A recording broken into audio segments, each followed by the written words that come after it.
Se lo había adelantado, tenemos con nosotros a José Ramón Couso Pascual. ¿Cómo estás, José Ramón? Muy bien, buenos días a todos. Seguramente lo conocen, diputado segundo del Ilustre Colegio de la Abogacía de Madrid, letrado de CECAMAGAN, un profesional de tomo y lomo al que, como va a tener lugar un curso del que es director, junto con José Carlos González Narbona, pues nos gustaría que nos explicara. Fíjense, tiene mucho que ver con eso que nos ha preguntado esa oyente hace un ratito, María José, los consejos de administración y demás, que a veces, José Ramón, la gente, algunos se lo toma sin realmente saber las responsabilidades y lo importante que es el papel, ¿no? Bueno, pues muchas gracias nuevamente, gracias a Arcadio, enhorabuena por este exitoso programa y por abordar estas materias. Me agradecido también en nombre, por supuesto, del Ilustre Colegio de Abogacía de Madrid. Pues efectivamente, no escuchaba la pregunta que hacía esta oyente, pero indudablemente el papel de los consejos de administración y de los miembros que integran un consejo de administración es no solamente el máximo órgano de representación de una compañía desde el punto de vista de la administración, al margen por supuesto de la Junta General, sino que cada vez su rol está más vinculado a la reputación, al buen gobierno, evidentemente a la orientación de negocio que deben tener sus miembros, los miembros del consejo. Y al respecto de lo que me comentas, pues hombre, el hecho de ser consejero no es simplemente ir un día al mes o cuando con la frecuencia que se convoque ese consejo a calentar la silla, ni mucho menos. La mayor parte de nuestros consejeras y consejeros tienen una gran formación, una enorme exigencia, una responsabilidad altísima y no es ni mucho menos una función sencilla, y es una función que además conlleva no solo obligaciones sino muchas responsabilidades. Algunos se lo toman como premio, sin embargo, como nos decía, fíjate la pregunta de la oyente, nos decía, ayuda, por favor. Es verdad, la pobre está asfixiada porque no tiene antecedentes y dice, quizás, en este caso le piden que sea secretario del Consejo, quizás sea un perfil más el jurídico. En efecto, háblanos de este curso. Consejeros, gobierno corporativo y con un enfoque ejecutivo para aquellos que ya están en un consejo, para aquellos que, por lo que entiendo, que quieren ampliar sus conocimientos y por supuesto también para consejeros independientes y para conocer las nuevas tendencias, ¿no? Sí, pues gracias nuevamente, porque creemos desde el Colegio de la Abogacía que una propia demanda que nos han hecho muchos compañeros colegiados es dado precisamente lo que antes comentaba, la enorme responsabilidad, las modificaciones que existen legislativas, que casi son continuas, pero también el entorno cambiante de los modelos de negocio hacen que sea necesario pues estar actualizado, evidentemente, con ese enfoque experiencial, es decir, los ponentes que van a intervenir en este programa. Más que curso de formación, me gustaría llamarlo programa, porque es un programa ejecutivo por las personas que vienen a intervenir, ¿no? Desde consejeros delegados o presidentes de compañías cotizadas, no cotizadas, hasta secretarios de consejos de administraciones de enormes compañías y multinacionales en nuestro país. En ese sentido, la experiencia de estas personas que viven el día a día, que están en ese rol bien de secretario general o secretario del consejo, o de ambas, o también como consejeros independientes o incluso presidentes de consejos de administración, es algo que es insustituible. Es decir, no se trata de hablar del método del caso hablando de un caso lejano, no, hablando del caso de la persona que viene a intervenir, a compartir experiencias, a escuchar opiniones y comentarios. Y una segunda faceta que creo que también es muy relevante es indudablemente el ámbito jurídico. Desde el Colegio de Abogacía, como no puede ser de otra manera, damos ese marchamo legal, de jurídico, de actualización de contenidos, pero con una visión eminentemente práctica enfocada hacia el negocio. Yo humildemente, y el enfoque que hemos querido dar el codirector José Carlos González Narbona y yo, es el de decir, oye, cuando a un consejo se le plantea una cuestión, además de preguntar, además de resolver, tiene que vislumbrar alternativas siempre dentro del marco de la ley. Por eso esa importancia que le damos al gobierno corporativo en el título de este programa.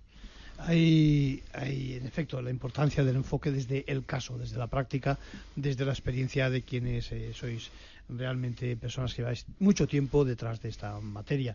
Déjame que te pregunte, la figura del consejero independiente. Creo que hay que hacer hincapié un poquito en este perfil, ¿no? Pues sí, que es una figura que yo creo que tiene mucho recorrido en España, no es novedosa ni mucho menos, ya desde los códigos de buen gobierno del profesor Olivencia hace muchos años, el código Conte, etcétera, ya se hablaba de las recomendaciones o ya de las obligatoriedades que hay en muchos casos por estatutos de las propias compañías de dotarse de estos consejeros independientes. Lógicamente su finalidad obedece a que el consejero independiente, al no representar una fracción del capital, a no representar el ámbito del accionista que espera una retribución en la forma que sea, dividendos, etcétera, debe velar, evidentemente, debe velar por encima de todo por el bien de la compañía. O sea, su rol aquí no está vinculado a una mayor o menor retribución directa por los resultados a corto plazo que pueda tener una compañía, sino que su función, evidentemente, está más ligada al interés societario, más que el interés de los socios, por decirlo de alguna manera. Y tiene mucho recorrido, insisto, porque a veces se ve en algunas ocasiones, en algunas compañías, con cierto recelo el hecho de decir, bueno, ¿y por qué voy a poner, por qué voy a sentar en la mesa del órgano máximo de administración de una compañía a alguien que no tiene acciones, a alguien que no participa en el capital? Bueno, pues precisamente esa formación, esa experiencia en materia no solo legal, sino en materia de auditorías o de propio negocio, es la que enriquece la visión del Consejo de Administración. Sin duda. Déjame, mira, hay un tema que bueno, en otras ocasiones lo hemos solucionado, pero teniéndote a ti, vais a hablar también de los conflictos de intereses y demás.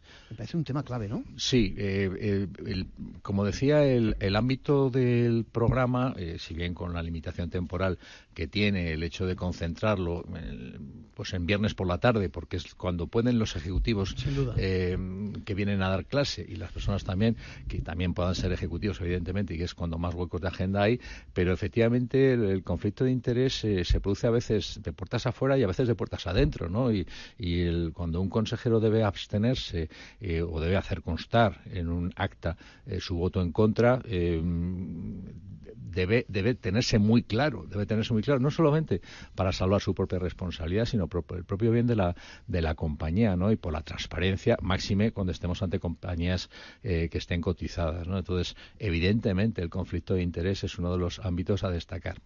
Sin duda, una de las tendencias que vivimos en estos momentos es precisamente que el secretario del Consejo y el consejero cada vez más, bueno, en este caso el letrado, vamos a centrarnos en el letrado, participa, aporta a lo que es la estrategia de la empresa. Eso es una tendencia viva y que va a más. Sí, además eso lo observamos día a día, también los que trabajamos en despachos profesionales, cuando asumimos un encargo, ya sea desde dentro de la compañía o desde fuera de la compañía, un asunto en concreto, si estamos desde la génesis del asunto, las soluciones, la visión, los tiempos van a ser mucho más breves y las posibles alternativas mucho más claras desde el minuto cero. Si por contra una decisión de negocio ha empezado a gestarse sin el componente legal, pues posiblemente haya que hacer como mínimo alguna modificación, alguna rectificación, algún ajuste legal. Por lo cual, desde luego, la figura del secretario general es esencial para el negocio. Luego hay retos que realmente hay que estar al día y es por una parte la ESG, la responsabilidad social corporativa, y por otra parte todo el tema de lo ciber, ¿no? La aportación que las nuevas tecnologías hacen.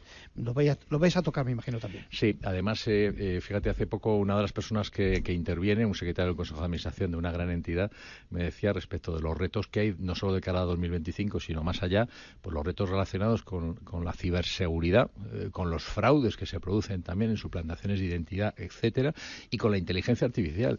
3 de 4 amenazas, la otra era la evolución, la globalización del negocio, que me decía, pero 3 de ellos relacionados directamente con ámbitos legales y con ámbitos tecnológicos. Desde luego, un Consejo de Administración no debe saber de todo cada uno de sus miembros, pero sí que debe estar asesorado al máximo en esta materia y, sobre todo, saber en qué se debe fijar, en qué debe surgir la alerta, en qué debe fijar esa línea roja al Consejo. Imagino que les explicaréis que existen mil y un tipo, modalidades de consejos de administración, ¿no? Porque parece que muchas veces se va a piñón fijo, ¿no? Es decir, que si estamos en empresas, por ejemplo, porque, importante, no hablamos solo de empresas cotizadas, hablamos de cualquier tipo de perfil de consejero, también de sociedades de responsabilidad limitada, ¿no? Me imagino. Hay enormes compañías en nuestro país que no están en bolsa. Ahí estamos. Y ahí todos nos podemos recordar algunas de ellas, ¿no? Unas facturaciones increíbles y con decenas de miles de trabajadores y que no están cotizadas en bolsa. En otros casos estamos ante sociedades que aunque tengan una cotización no dejan de tener una esencia de mediana empresa, ¿no? Hemos hecho uno de los módulos razonado específicamente ajustados a las sociedades cotizadas, pero no implica que el conjunto, la base, el nexo de todos los módulos estemos fijándonos en aquellas sociedades que tienen la forma, ya sea sociedad limitada, sociedad anónima, pero con un consejo de administración y que sobre todo deben hacer una transición pues hacia el crecimiento, que es lo que toda compañía tiene. Y también, si me permites, la diferenciación entre empresas públicas y privadas, porque hay empresas públicas que también tienen un componente privado, porque están cotizadas en gran parte o en una parte de su capital en bolsa, y que también cuentan con consejeros independientes y cuentan con profesionales que deben tener, lógicamente, las herramientas que el resto de compañías que no sean públicas. Veo que también tenéis un capítulo de comunicación. Estábamos en la radio, estábamos en Ventaja Legal divulgando temas jurídicos. Háblanos un poquito de eso. Es fundamental que fluya la comunicación hacia el exterior, internamente. Cuéntanos. Sí, efectivamente. Yo creo que hay 3 tipos de comunicación que debe tener en cuenta un consejero, en mi opinión. La interna, la comunicación vertical desde el máximo órgano de administración, pero que debe ser en ambos sentidos, ascendente y descendente. La comunicación hacia afuera, evidentemente, aquí tú eres un maestro y en esta casa que voy a contar yo sobre la comunicación, lo que no se comunica parece que no existe. Y luego hay otra comunicación importante, la comunicación institucional. Es decir, por supuesto, empresas que estén sujetas al mercado de valores deben hacer esas comunicaciones de hechos relevantes, etcétera, ¿no? Pero tener en cuenta que la comunicación en el día de hoy es un elemento esencial que debe tener en cuenta un secretario, un consejero de una compañía, lo hemos querido poner en valor, además contando con expertos al respecto. Bueno, la innovación en el Consejo, ya lo has apuntado de alguna forma, es otro tema clave, no solo la innovación de la empresa y hacia dónde camina la empresa y cómo la IA, etcétera, interviene, sino también el relevo dentro del Consejo también, ¿no? Los nuevos perfiles, las nuevas capacidades, ¿no? Eso está relacionado, en mi opinión, también con la diversidad.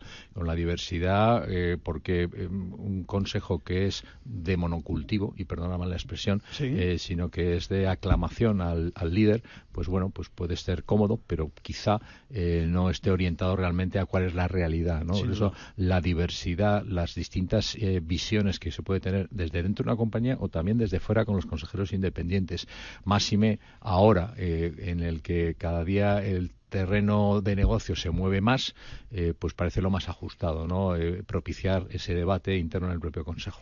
Bueno, agradecerte, José Ramón, felicitaros por el programa. Muchas gracias. Ya nos contarás cómo se desarrolla. Programa Executive del Ilustre Colegio de la Abogacía de Madrid, consejeros, gobierno corporativo. Bueno, vamos a ver cómo se desarrolla. La verdad es que los ponentes tienen una pinta excepcional. Muchas gracias por tu colaboración. Gracias. El día 7 de marzo empezamos, así que os esperamos ahí. Fenomenal.